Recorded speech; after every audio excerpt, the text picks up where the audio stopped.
Parce que oui, cette version de Speak No Evil est un remake d'un film sorti il y a 2 ans. Et apparemment, c'était une belle version danoise. Malheureusement, je ne l'ai pas encore découvert, mais je pense que je vais le faire d'ici ce soir ou quoi.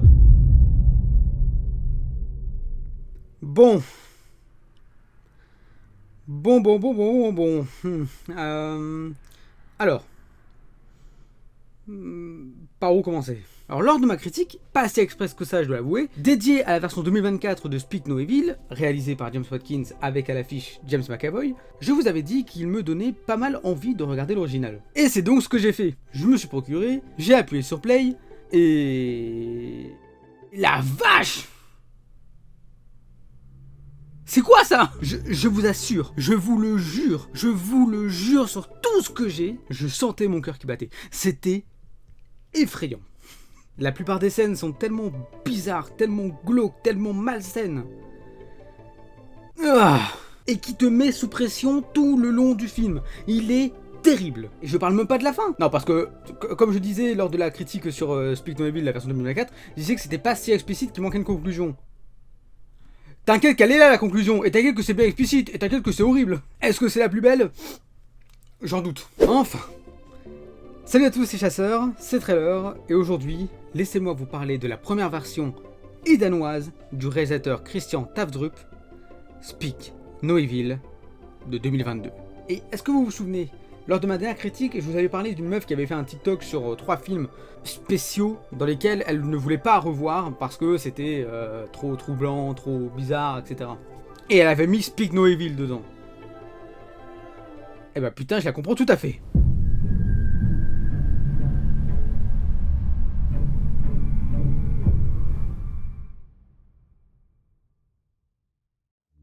Bon, si vous avez vu ma critique de la fois passée, vous aurez une sorte d'impression de déjà-vu. Et c'est totalement normal, c'est littéralement la même histoire. Bon, en même temps c'est un remake, ouais voilà. Speak No Evil nous entraîne dans l'univers complexe d'une famille danoise, et lors de leurs vacances à la Toscane en Italie, ils rencontrent un couple hollandais charmant accompagné d'un enfant malheureusement muet. Malheureusement. Après quelques semaines passées chez eux, au Danemark, la famille reçoit une invitation de ce couple pour un week-end à la campagne. En Hollande, du coup. À leur arrivée, ils sont accueillis chaleureusement par leur hôte, dont la courtoisie et la bienveillance semblent exemplaires. Tout paraît parfait. Des rires sont partagés, les conversations sont animées, et une atmosphère accueillante tout du long. Et pourtant, à mesure que le week-end avance, des signes subtils mais inquiétants commencent à émerger. Le comportement des Hollandais devient de plus en plus gênant et plus si amical qu'au départ. Et leur fils, déjà mystérieux, semble dissimuler un secret assez troublant. Et bientôt, cette escapade idyllique se transformera en une véritable descente aux enfers au fin fond d'une forêt hollandaise.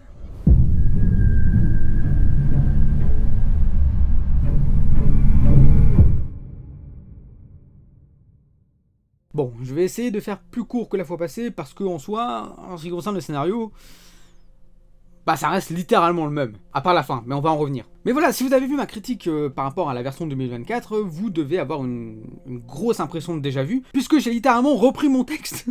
C'est littéralement la même histoire, littéralement les mêmes scènes. Alors il y a certaines petites différences quand même, il y a certaines scènes qui sont changées, certaines péripéties, certaines histoires qui ne se déroulent pas dans cette version-là, mais qui se déroulent dans la version 2024. Mais bon, encore une fois, je sais en soi que ça reste un remake, donc c'est normal qu'il y a les mêmes scènes, c'est normal qu'il y a les mêmes intentions, etc. Mais il y a certaines petites choses qui changent, qui sont chouettes, il y en a d'autres qui sont un peu moins... Enfin, en tout cas un peu moins subtiles, je vais dire. Mais ça reste très bien. En tout cas, les 3/4 des scènes sont les mêmes, les dialogues sont pratiquement les mêmes rencontres, les mêmes problèmes, les mêmes signes. C'est même un peu rigolo, je trouve. Et du coup, on peut dire que ouais, la version de James Watkins est littéralement une copie conforme. Alors, je voudrais vous dire un truc, j'ai appris ça après ma critique, mais apparemment Christian Tavdrup, donc le Tavdrup, je sais plus, Tavdrup, pardon, Christian Tavdrup, était sur le projet de Speak No Evil de 2024. Il me semble qu'il était producteur exécutif, donc il avait un regard sur tout, puisqu'il est même dans le making-of du film, etc. Donc il est là, il a vu le projet.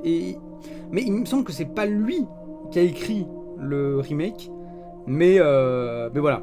En tout cas, il avait un œil sur tout, et je pense qu'il n'est pas déçu par cette version-là. En tout cas, c'est ce que j'ai compris. Enfin bref, je vais vous le dire directement, est-ce que ça a niqué mon appréciation en ce qui concerne la version 2024 ? Non. je l'aime encore tout autant, en fait. Cependant, je trouve que l'ambiance de la version 2022 m'a scotché.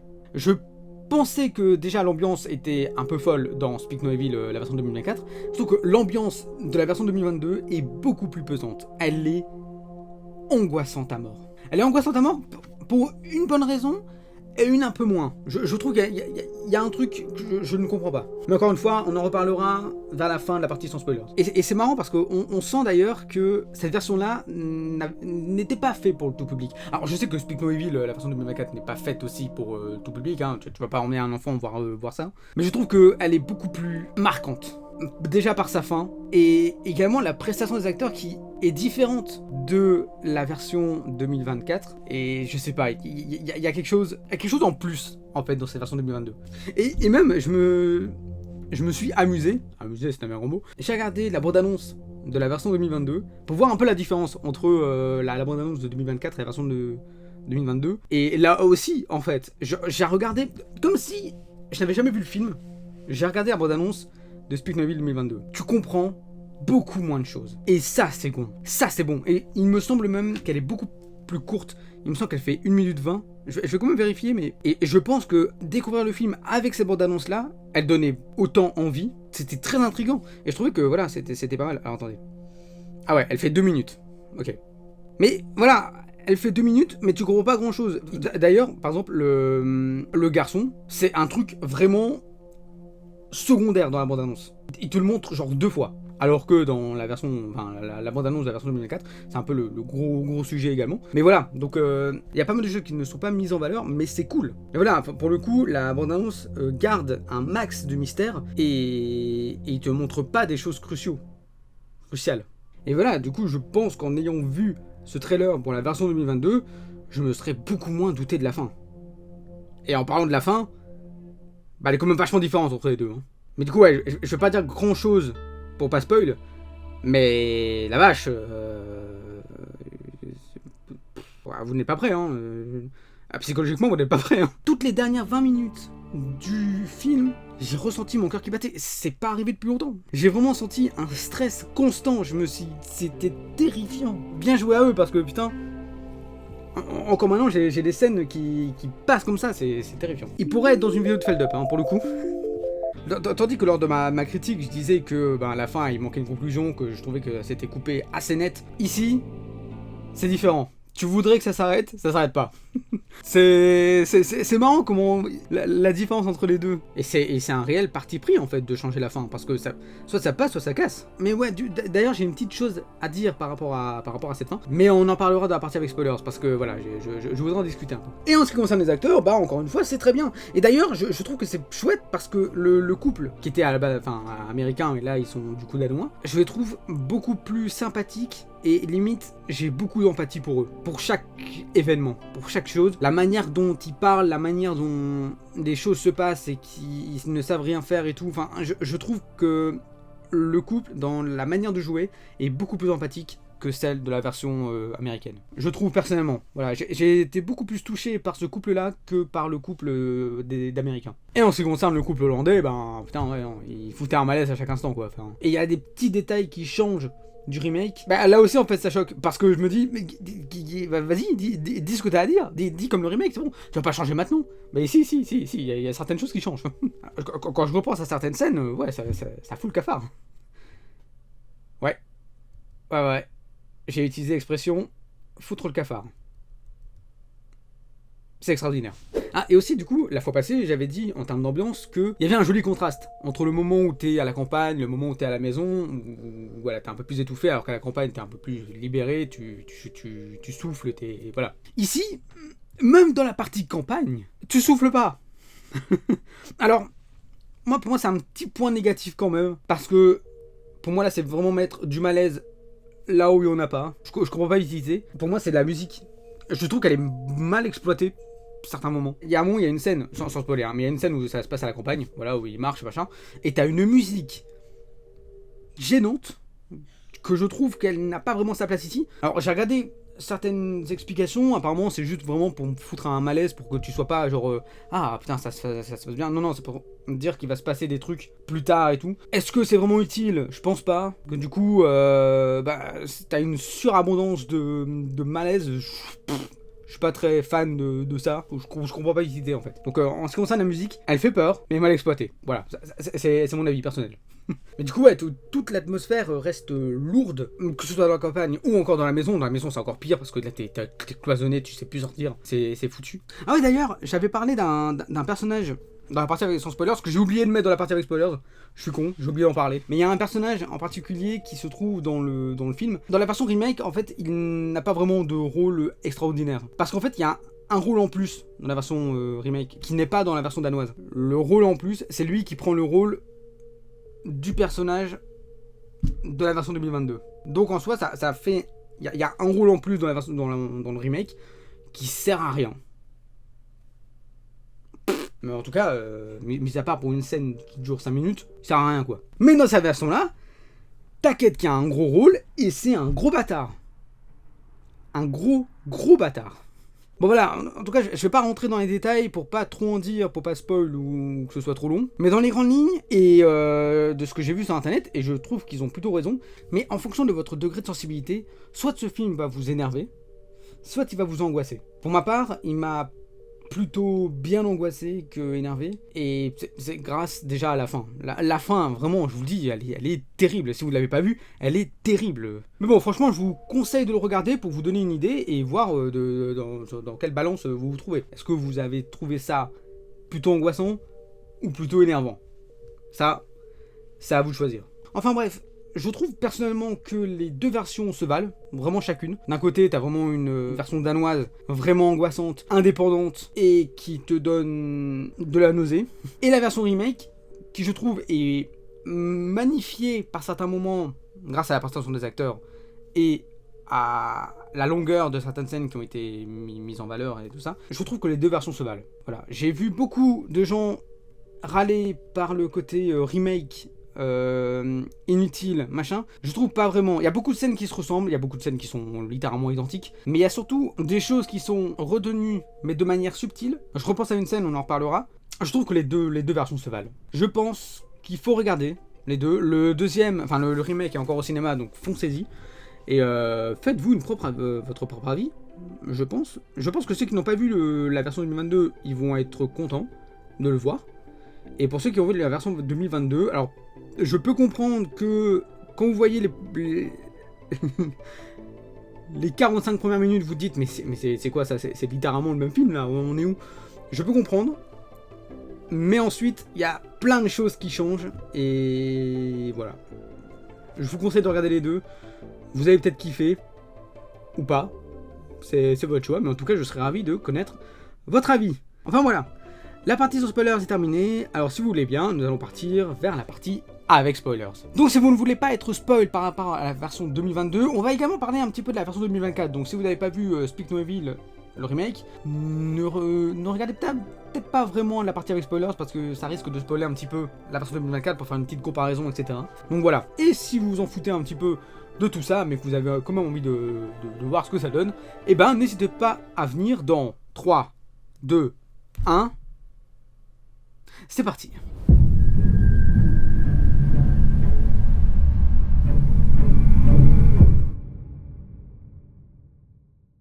Bon, je vous ai prévenu, ça va spoiler comme il faut. Et on va directement commencer par la fin, parce qu'il faut en parler. Bon, tandis que la version de 2024, tout se finit bien, nickel, ils s'en vont dans leur voiture, tout le monde est vivant, tout le monde est content, à part le couple du coup. Tandis qu'ici, c'est tout l'inverse, hein. Tout le monde crève. Tout le monde crève. À part le couple. Génial. Bon, en soi, je vais pas vous mentir, mais avant de voir cette première version, j'avais entendu que le film se finissait mal. Mais à ce point-là, franchement, non. Il y a certaines scènes, franchement, j'arrive pas à les oublier. Ça fait 2 jours que je l'ai vu, parce que je voulais pas faire vraiment de critique à chaud, je voulais attendre que le truc passe, etc. Mais toute la scène dans la voiture où le père se prend des coups de poing dans la gueule, que la mère elle se fait étrangler, que la femme du couple prend les ciseaux et coupe la langue de leur enfant, que le père, quand il voit ça, il vomit tout. C'est horrible. C'est ignoble. Ah putain. Je vous jure, c'est terrifiant. Je vous jure, c'est terrifiant. J'étais angoissé tout du long. J'ai flippé tout du long. En fait, à partir du moment où t'as la scène, j'allais dire dans la voiture. En soi, non, pas vraiment. Mais ah ouais, en fait, à partir du moment où le gars crie sur son fils quand il danse là. Je trouve que la scène marche mieux que dans la version 2024. Toute la scène de la danse et tout. En fait, le fait qu'on soit, encore une fois, dans la maison au lieu dans le jardin, que dans le jardin, ça enrichit ce côté malaisant, ce côté gênant. C'est du grand art. Pour moi, ça m'a bien fait flipper, ça m'a bien angoissé. J'arrivais plus à respirer. Non, peut-être pas. Mais je sentais mon cœur battre à partir de ce moment-là, jusqu'à la fin. Et putain, les dernières minutes, alors là c'est le festival de l'angoisse. Par contre, il y a une... Alors, c'est triste, hein, mais il y a une scène qui m'a fait rire à la toute fin dans la voiture, quand elle dit excusez-moi, excuse-moi, est-ce que tu peux me dire si on est loin ou quoi de la maison? Alors de base, il répond pas. Elle repose la question et lui il dit juste ta gueule. la réaction de la mère, elle a regardé, ça m'a fait rire en mode. Je te demande pardon. Enfin voilà, c'est con, hein, mais oh non, c'est. Je crois que c'était un rire nerveux. La réaction m'a fait rire. Voilà, c'est tout. Mais ouais, tu sens que l'ambiance c'est vachement dégradée. Ouais. Lorsque leur enfant se fait couper la langue, vous avez vu qui l'a aidé? Qui l'ont aidé? Eh ben c'est le babysitter. Le babysitter qui était pas présent dans la version 2024. Il était présent, mais genre pendant 5 minutes. Après il a disparu. On sait pas ce qu'il est devenu, mais parce qu'ils ont rajouté le personnage du restaurant. Je trouve quand même plus normal le babysitter que le mec du restaurant. Il a déjà joué avec la petite, donc il sait comment ça fonctionne, enfin je veux dire, allez, il connaît plus la famille que le mec du restaurant, donc je trouve que c'est plus normal. En fait, c'est plus normal que ce soit le babysitter qui les aide. Ce gros fumier, ce connard, disons les termes. Et puis ouais non, tout le passage où les Danois doivent retirer leurs vêtements et doivent se retrouver dans une clairière et ils se font lapider, c'est...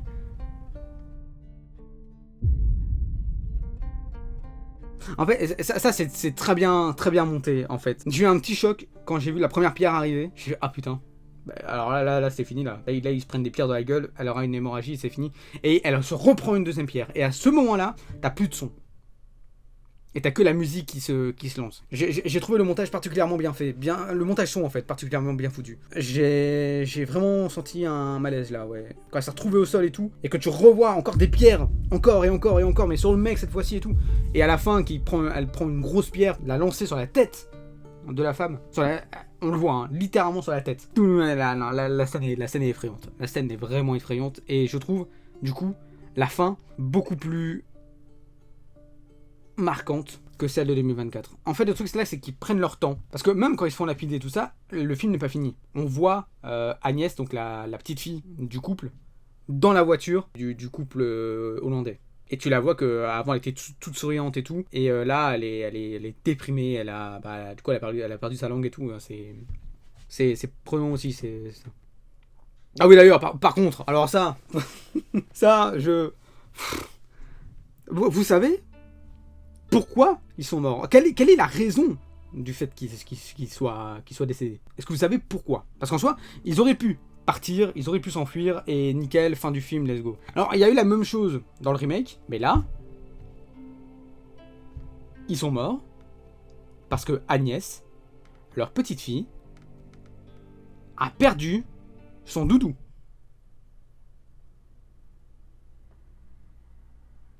Ça, je trouve que c'est même mieux dans la version remake parce qu'on comprend mieux. Mais en fait, c'est une fille qui arrive pas à grandir. Voilà, elle a besoin de son doudou pour vivre, sinon elle pète un câble. Et du coup, il y a son père qui fait demi-tour pour aller de nouveau dans la maison parce qu'elle dit qu'elle a oublié là-bas. Sans doute, elle a sans doute oublié là-bas. Ils y vont. Le père s'en va. Et qu'est-ce qui se trouve dans la voiture? Eh ben le lapin. Elle a fait tomber son lapin dans la voiture et elle a pensé qu'elle l'avait oublié alors que pas du tout. Ils auraient clairement pu être sauvés, mais Agnès a soi-disant perdu son lapin alors que pas du tout. Ne donnez pas de doudou aux enfants. En gros, c'est ça la morale de l'histoire. Ne donnez pas d'enfants au doudou. Ne donnez pas d'enfants au doudou. Non, c'est l'inverse. Ne donnez pas de doudou à vos enfants. Parce que sinon, vous allez aller dans une famille bizarre, vous allez partir parce que vous trouvez qu'il y a des choses cheloues, sauf que vous allez revenir parce que la meuf a perdu son doudou. Ne faites pas ça, ne faites pas cette connerie là. Enfin bref, revenons sur la scène où du coup ils devaient enlever leurs vêtements, et le père demande un truc, enfin, demande pourquoi ils font ça. Pourquoi les Hollandais font ça. Et l'Hollandais dit un truc particulièrement bizarre. Il dit: parce que vous vous êtes laissé faire. Alors, pas des masses, parce que, connard, tu as quand même foutu 3 coups de poing dans la gueule du gars alors que il tentait un truc. Alors, ne dis pas que vous vous êtes laissé faire. La mère, elle s'était littéralement fait étrangler pendant que sa fille était en train de se faire couper la langue. Ils ont tenté des trucs. Mais, est-ce que ça va plus loin que cette scène-là ? Probablement. C'est vrai que dans toutes les scènes, par exemple dans le restaurant où il commence à vraiment à se lasser, à s'enchaîner comme ça et tout, c'est très étrange comme scène. Et c'est vrai que le couple danois n'ont rien fait. Ils ont rien dit. Quand elle est dans la douche et que le mec arrive pour brosser les dents et tout ça, elle a rien dit. Et en soi, c'est tellement vrai. Et c'est vraiment à partir du moment où, du coup, ils ont perdu Doudou et qu'ils reviennent à la maison, que c'est à partir de là où tout change. Le couple change, la perception du truc, tout change. Et c'est vraiment à partir de là où ils ne se laissent plus faire. Mais je pense que, du coup, il était déjà trop tard. C'était terrible. Et puis, Abel aussi. Abel, du coup, leur petit garçon. Enfin, leur petit garçon, non, le garçon. C'est pas leur petit, c'est le garçon. Étonné également. Ouais, en fait, voilà. Abel se fait tuer dans la piscine parce que le mec il pleurait et tout. Ça d'ailleurs c'est une scène terrible aussi quand il passe derrière la fenêtre et tout. Non, c'est... D'ailleurs voilà, justement en parlant de fenêtre, dans la scène de je trouve que la scène du remake est vachement plus impressionnante à ce moment-là, mais plus explicite dans la version 2022. Je m'explique. En gros, dans la version 2024, t'as le couple qui se dispute et t'as le rôle de James McAvoy qui se retrouve derrière la fenêtre. Et c'est là que j'ai dit lors de ma dernière critique que j'avais l'impression d'être Leonardo DiCaprio. Voilà. Vous avez l'idée, vous avez la scène en tête ? Génial. Et bah là, je trouve que c'est plus explicite parce qu'en fait, si on retrouve la petite, leur enfant, dans le lit du couple hollandais, c'est parce qu'ils étaient en train de le faire, de faire l'amour. Voilà, en gros. Et du coup, puisqu'ils étaient en pleine action et qu'apparemment ça faisait longtemps qu'ils ne l'avaient plus fait, ils avaient laissé un petit peu leur fille de côté. Et du coup, le couple ont pris leur fille pour la mettre dans leur lit. Sauf que ils étaient tout nus et tout ça. Et même si c'est pas ton enfant et que ça gueule, je suis désolé, tu ne fais pas ça. Tu ne commences pas à prendre l'enfant d'un autre couple pour le mettre dans ton lit. C'est très chelou quand même. Mais voilà, et du coup, je trouve ça plus explicite le fait qu'on retrouve la petite dans leur lit, alors que dans le remake, en fait, j'ai pas fait attention s'il y avait des cris de leur fille ou quoi, mais t'étais beaucoup plus focalisé sur ce que disait le couple, et avec le fait que James McAvoy arrive en plein milieu et tout, que qu'entendre la petite fille. Ici, c'est beaucoup plus explicite, et par contre moins subtil, avec le fait qu'on voit directement, il y a un gros plan sur le gars du couple danois qui regarde à travers la fenêtre. Hollandais, qui regarde à travers la fenêtre. Ah oui, voilà, c'est ça. Alors je regarde dans mes notes et ouais, alors je voudrais vous faire une nouvelle interprétation par rapport à la fin, parce que si vous avez vu ma critique, vous avez vu que je parle dans tous les sens en fait lors de l'interprétation de la fin, parce que elle est vraiment galère à comprendre. Je ne comprenais pas l'envie des faux parents. Genre je pensais que voilà, en fait là, ils voulaient absolument une fille, mais en fait du coup ils ont eu que des garçons et tout, c'était assez chelou. Mais là pour moi l'interprétation de manière objective, c'est qu'ils sont fous. Tout simplement. Ils sont littéralement tarés. Ils veulent être parfaits au regard des autres. C'est terrible, mais j'ai l'impression qu'ils aiment le changement, du coup ils prennent des enfants différents et tout. Enfin, ouais, c'est ça, pour moi ils sont juste tarés. C'est des fous. C'est des cons. C'est des serial killers. C'est des connards. Alors je sais pas si c'est inspiré d'une histoire vraie, j'espère pas, je pense pas. Ah oui, d'ailleurs, il y a un truc aussi que j'ai trouvé plus choquant également dans la version 2024 que dans la version 2022, c'est l'histoire de sa femme. Ici, j'ai l'impression que pas du tout. Il n'y a pas du tout d'histoire comme ça où t'as un doute sur qui elle est, comment elle est, etc. Non, elle est aussi folle que son mari. Alors que là, dans la version 2024, Tu sais pas si en fait c'est un syndrome de Stockholm, tu sais pas si elle est en fait là depuis X temps, tu sais pas si elle s'est fait kidnapper par le gars et qui est du coup devenu sa femme et tout. Tout ça, c'est... J'ai largement préféré le rôle de la femme dans la version 2024 que dans la version 2022. Mais j'ai trouvé beaucoup plus horrible celle de 2022. Donc, en conclusion, pour moi, je trouve que la version 2022 est meilleure que la version américaine dans son ambiance, beaucoup plus angoissante, beaucoup plus dérangeante, par sa fin qui est beaucoup plus marquante et terrible. Tandis que la version 2024 est très bien pour son scénario et l'interprétation de James McAvoy. Et la prise de risque pour avoir changé la fin, la version 2024 est très bonne aussi à regarder. Donc pour moi, je vous conseille de regarder les deux. Voilà, pour vous faire un petit peu votre avis, pour voir un petit peu les différences, pour voir ce que vous préférez entre les deux. Et pour moi, ouais non, pour moi c'est deux très beaux films. Beau, bon, voilà, je me comprends, c'est pas beau, c'est bon. Pour moi, c'est deux très bons films qui ne te laissent pas indifférent, littéralement. Et franchement, je vous conseille de les regarder. Christian Tavsrup, voilà. Et ben, je pense que j'ai un petit peu plus regardé sa filmographie. Parce que si c'est aussi marquant que Speak No Evil, je pense qu'on tient quelque chose. Bah voilà, écoutez, un très grand merci d'avoir suivi cette vidéo, ça a fait extrêmement plaisir. Alors... Voilà, c'est maintenant que s'achève cet arc de Speak No Evil. Voilà, on a fait 2 vidéos à la suite de ce film-là. Mais c'est pour vous dire à quel point vraiment ça m'a vraiment... J'ai vraiment trouvé ça pas mal, quoi. Alors j'ai essayé de faire un peu plus court, je vois dans le temps 40 minutes, c'est pas des masses, c'est très court. Donc je sais pas combien de temps ça va faire au montage. Mais j'espère que cela vous a plu. Nous on se donne rendez-vous très vite pour des nouvelles aventures incroyables et magiques. D'ici là, bah portez-vous bien. C'était Trailer. Et à très vite. Ciao ciao.